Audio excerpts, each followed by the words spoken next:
Video games! They're a thing that we play and enjoy, and I'm one of the people who do play and enjoy them.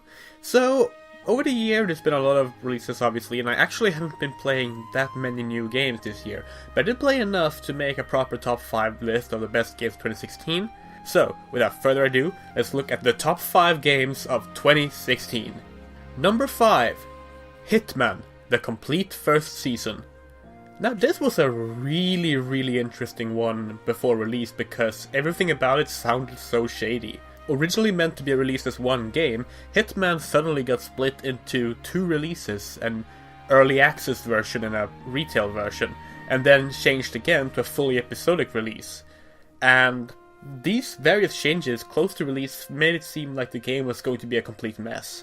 And yet, when it released, we saw possibly the most polished Hitman game yet.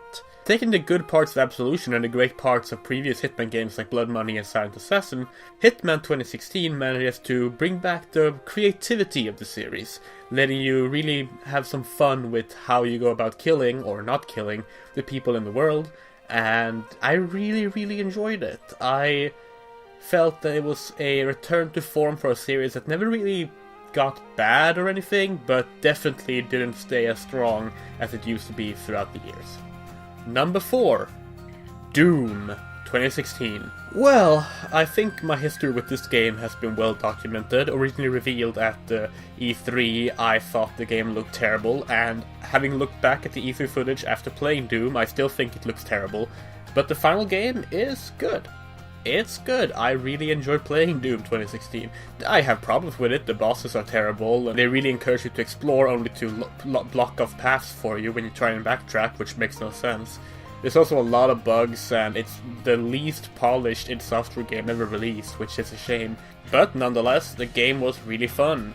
Apart from a very lacking multiplayer mode and a really disappointing snap map, the single player made up for all of it, and was a very long and satisfying thrill of just blasting demons to pieces, and yeah, I quite enjoyed it. It's not what I personally wanted out of the new Doom, but it's still something I very much enjoyed and respect as a result.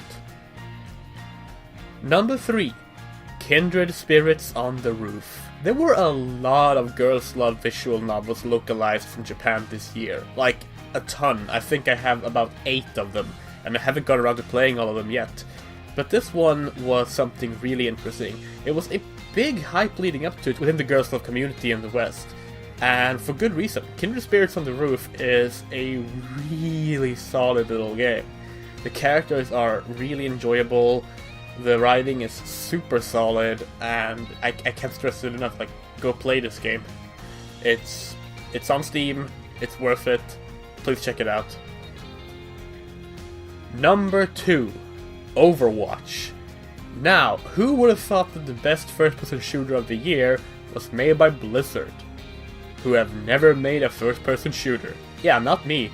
Holy shit, Overwatch was so much fun, and still is so much fun to this day.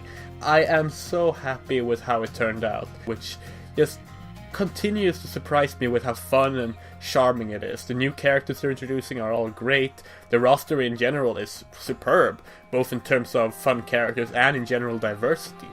It's something truly special, and of course the fact that Tracer is now canonically a lesbian does warm my heart a lot. Like, that is beautiful.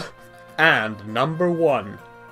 I mean, you all know this one, right? Of course, it's Final Fantasy 15. It was no doubt about this. If you knew anything about me and Final Fantasy and how much I adored playing through this game, you knew it was going to be Game of the Year material for me.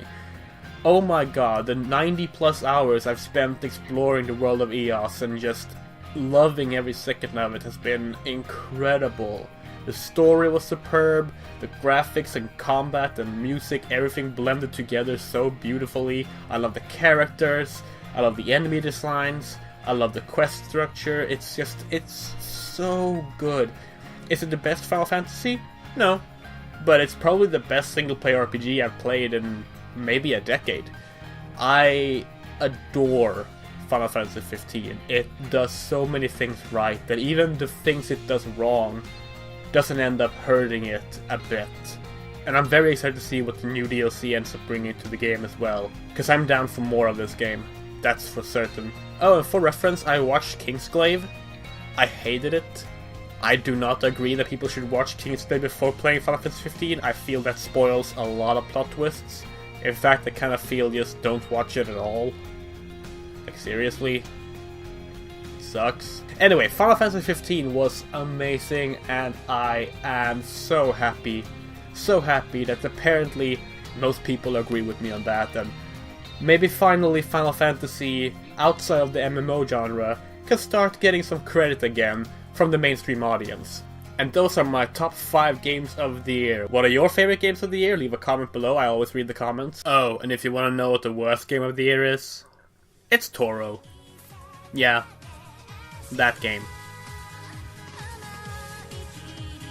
Oh my god.